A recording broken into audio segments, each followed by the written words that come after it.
Voilà, Jean-Luc, donc je vais vous montrer en vitesse, j'ai pas beaucoup de batterie, ce que j'utilise comme étant un passionné, voilà, les nunchakus. Ici, la achète très bien pour développer, travailler, comprendre le travail du plat, huracan, soit en claque et en claque inversée, en huracan, en aishu en fait, et aussi taisho, c'est-à-dire on va dire otoshi taisho, en descendant, le plat, et aussi le bord, ça, tout dépend de votre placement, etc. Travailler aussi avec le manche en revers. Le nunchaku, en bois, j'aime beaucoup celui-là, bois très dur. Batte de baseball, euh, avec les deux mains bien sûr, et puis pour comprendre le travail de bassin, hanche et synchronisation des deux mains.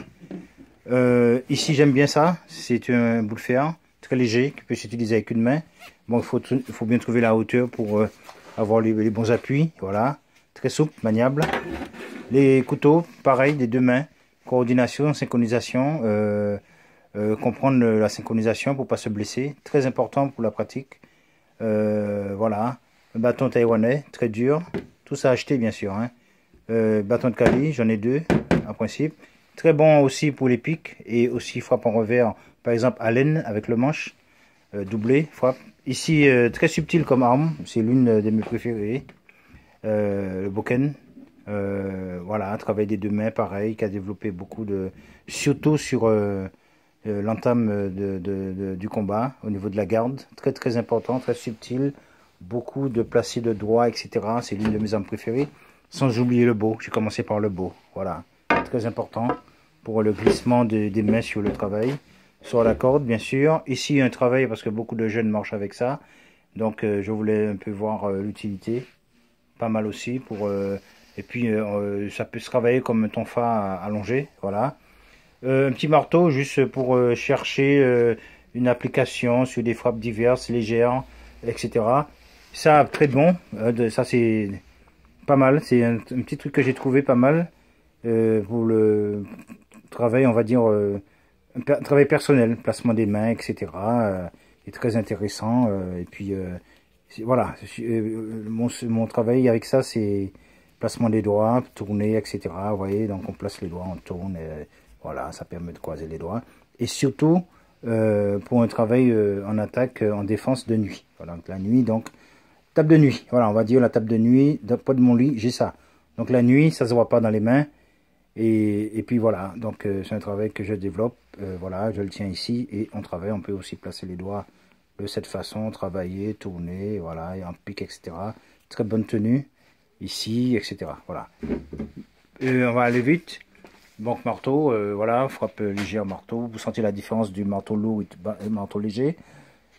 Bonne appréciation, travail intéressant. Ici, ma première pratique, c'était la boxe, hein, voilà. Donc j'ai jamais dit, hein, bon, vous savez, hein. Donc j'ai été un des élèves de Boutier qui venait donner des cours dans une salle dans le 17e. Voilà, hein, donc c'était ma première pratique avec un ami à moi qui m'a mis à la pratique de la boxe. Voilà, et je trouve pas, d'ailleurs, je trouve pas mes gants de sac. Mais bon, voilà, donc je suis un peu nostalgique quand je vois ça, puisque je viens de l'enlever dans, on dira dans le fond de tiroir, voilà. Et puis, voilà, ça ici, là, voilà. Alors, grosso modo, voilà. Voilà ma pratique, ma passion, voilà. C'est l'utilisation de chaque arme. Chaque arme est différente, chaque arme a sa notion d'utilisation, chaque arme a son application, a une façon de faire.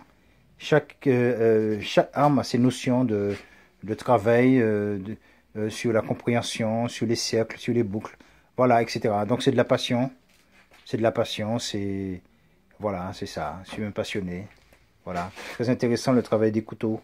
Faut pas croiser les couteaux. Ça apprend beaucoup de choses. On ne pourra pas faire, par exemple, l'entame du troisième kata, sinon vous vous blessez les avant-bras.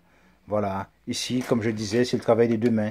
Je pense que ça a développé beaucoup le Wing Chun, puisque c'est un travail avec pratiquement Morote Uchi, voilà, soit les mains en haut, en bas, voilà. En fait, tout ça, c'est de la synchronisation. Donc, une fois que vous êtes synchronisé avec ça, donc sans les armes, vous serez beaucoup plus à l'aise. Ça va développer les hookés, les déviations, les blocages, etc. Et puis bien sûr, il ne faut pas rêver, vous prenez quelques coups quand il s'agit de faire le nunchaku, le bâton, mais ça fait partie de la pratique. Voilà, alors je vous transmets ma passion. Et puis voilà, à très bientôt. Salut.